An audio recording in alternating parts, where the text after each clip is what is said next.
در حالی که کابل به دنبال گسترش بازارهای منطقه‌ای است، نورالدین عزیزی وزیر صنعت و تجارت امارات اسلامی از گفتگوی آنلاین خود با جمشید خواجه‌ایف معاون نخست وزیر ازبکستان درباره جهش تازه در روابط تجاری خبر داده است.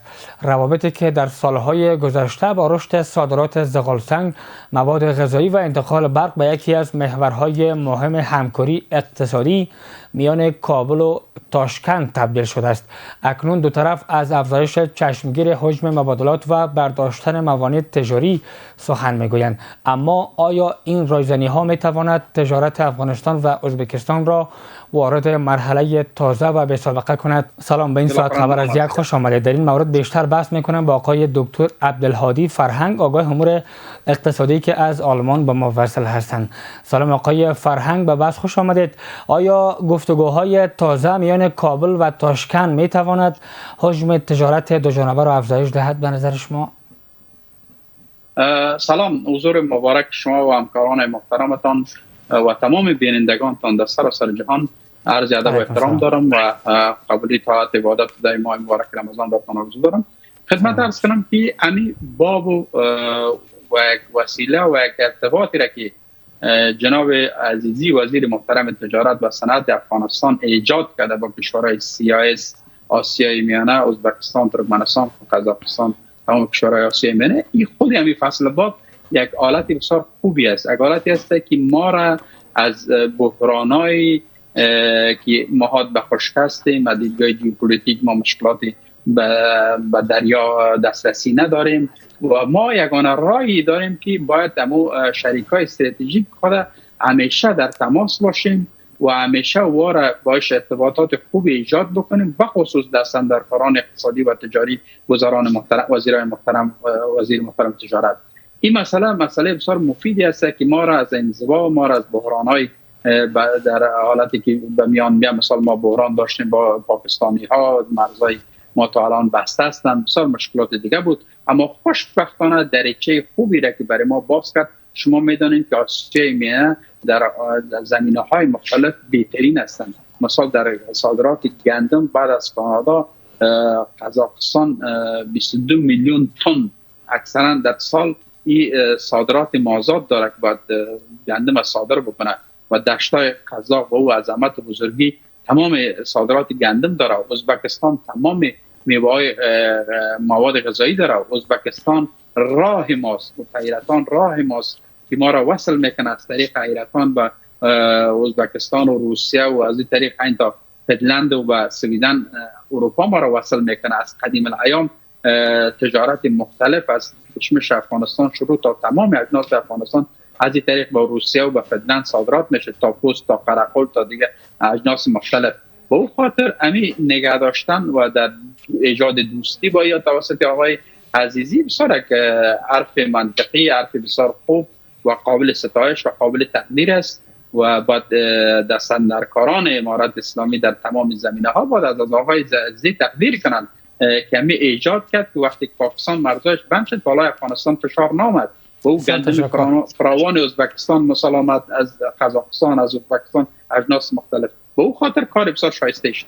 بسیار تشکر. آقای فرهنگ، آیا دو طرف واقعا قصد برداشتن موانع تجاری و ایجاد تسهیلات برای بازرگانان را دارند؟ البته بعض تجارت‌های که فعلا بین دو کشور بخصوص در شهر ترمز مرکز فرزون یا منطقه آزادی را که ازبکستان ایجاد کرده و اجناس مختلف از جهت‌های افغانستان میره خریداری میکنه، از اونجا اجناس میاره به افغانستان، یک تجارت یک طرفه است. این در حقیقت فایده اساسی رو ازبکستان میکنه و ما باید از مسائل مختلف به اساس یک برنامه‌ریزی منافع خودم در نظر بگیریم. ما از وزارت محترم تجارت تقاضا دارم که عام تجار افغانستان از زمینه ویزا را برای ازبکستان صحبت کنن. عام تجار افغانستان، عام اشخاص، عام ادعای افغانستان، تاجر مهم نیست، همه مردم افغانستان به دلیل جنگ‌های بی‌رویه و مشکلاتی در طول سالان متمادی که داشتن، همه به تجارت روی کردن، همه کاسب هستن، همه کسب کار هستن، همه متشبث هستن و در تشبثات خرد و کوچک دارن. و او خاطر زمینه را به تمام ادعای افغانستان، زمینه ویزا را، زمینه رفت آمد ایجاد بکنه که مردم ما اونجا بره اجناسی که دارن بازاریابی بکنن، چون کشورهای بسیار متعددی است و از طریق با روسیه، از طریق با فنلند و کشورهای مختلف اروپایی اجناس صادر بکنند و مشکل اساسی فعلا مشکل ویزاست. ویزا به شکل فرمایشی و قالبی و به اساس کد و به اساس تایید وزارت خارجه ازبکستان میاد. مسائل بسیار زیادی است که مسائل باعث مشکلات تجارت بین دو کشور میشه. البته تجارت یک طرفه این مسئله ایجاد میکنه که ازبکستانیا و آسیای میانه کشورها فایده میکنه و ما صرف در حد وارد کننده میباشیم. وارد کننده بودن در دراز مدت برای ما بسیار زیاد ضرر داره، چون یورو دلار و خون جگر جنس را که ما پیدا میکنیم و به ارز خارجی در رقم مبادله میکنیم و ما از یا جنس میخریم دیگه. تمام حاصل عرق ریزی و زحمات مردم ما میره. ما باید کار را انجام بدیم که جلب سرمایه گذاری کشورهای آسیای میانه را در افغانستان داشته باشیم، در زمینه‌های مختلف و سرمایه گذاری بکنن. شما ببینید اکثرا پروژه‌های زیربنایی افغانستان تجهیزات مثال برق، تجهیزات ترانسفورماتور یا اجناس مختلف از کشور قزاقستان فعلا تامین میشه. باید و بر اساس توافقات بین‌المللی و توافقات همسایگی بیان در افغانستان مونتاژ زمینه سازی بکنن، در افغانستان سرمایه گذاری بکنن تا زمینه اشتغال و کار به مردم ایجاد شود. بسیار تشکر. آقای فرهنگ، مشخصا بگوین در صورت تحقق این توافق‌ها کدام بخش‌ها صادرات مواد معدنی، برق یا محصولات غذایی بیشترین سود را خواهند برد؟ البته ما از این شروط تا تمام دانه‌های مختلف از طریق از ازبکستان ما صادرات داریم. یک مقدار زیاد دانه‌های گیاهی مثال ما از ازبکستان میاد که از طریق پاکستان و هندوستان میره.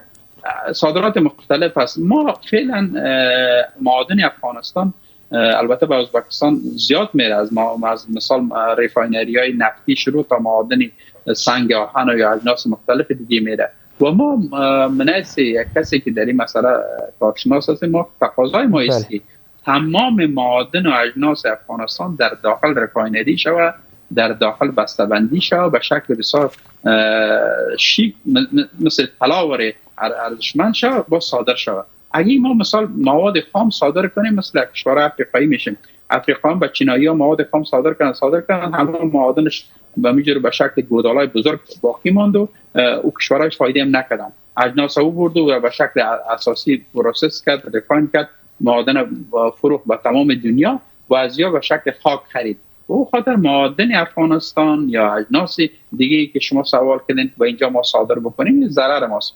ما باید اجناس پروسس شده، اجناس استاندارد، اجناس با کیفیت با طرح برنامه استانداردهای بالا با کشورها صادر کنیم که به در نفع فایده است. تشکر. آقای فرهنگ، در این مورد هم بگوین آیا کشورهای همسایه اجازه خواهند داد این تجارت دو جانبه به نقطه برسه که معادلات اقتصادی منطقه رو تغییر بده؟ ربطی نداره به کشورهای همسایه. ما بهترین مرز با کشور ایران داریم، با ترکمنستان داریم. متاسفانه به دلیل گیریگارد داخلی ترکمنستان ما بسیار زیاد حدود در سال 1 میلیون تن مواد نفتی از ازبکستان واردات داریم، اما متاسفانه ما صادرات ما ازبکستان از طریق آخنه و مسائل ما کم است، چون در بحث ویزا و بسیار زیاد مشکلات دارن که یک ویزا را تا رئیس جمهور باید تایید کنه.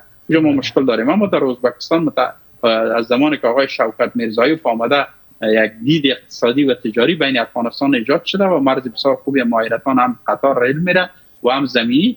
دیگه هیچ کشوری نمیتونه که در این مسئله مانع تجارت به افغانستان شود. البته لابی ها و صحبت هایی که مثلا پاکستانی ها در اواخر داشتن با ازبکستانی ها البته به جایی نمیرسه، چون ما نزدیکترین همسایه هستیم به ازبکستان و این دوستی را و این نزدیکی را باید حفظ بکنیم و صادرات خود از طریق ازبکستان و کشورهای مختلف تقویت بدیم. انشالله که کدام زمینه منفی انشالله در این راستای تجارت ما ایجاد نخواهد شد، به شرطی که می درایتی که جناب آقای زیبیا پیشنهاد کردن و صحبت‌های دارن همیشه اما داغ نگه می‌دارن این دوستی را همیشه وفادار و خوبتر عمل میکنن. این انشالله پیوسته به سود و فایده ازبکستان هم است و بیشترین فایده را ازبکستان میکنه، چون کالاهای زیادی داره که به افغانستان صادر میشه، تا از طریق افغانستان به کشورهای دیگه صادر میشه.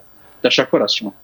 آقای فرهنگ، به عنوان پرسش اخیر ما اگر بگین آیا این گام اقتصادی شروع فصل تازه از همکاری پایدار میان افغانستان و ازبکستان خواهد بود یا تنها وعده کوتاه مدت باقی خواهد ماند؟ به نظر من دراز مدت است.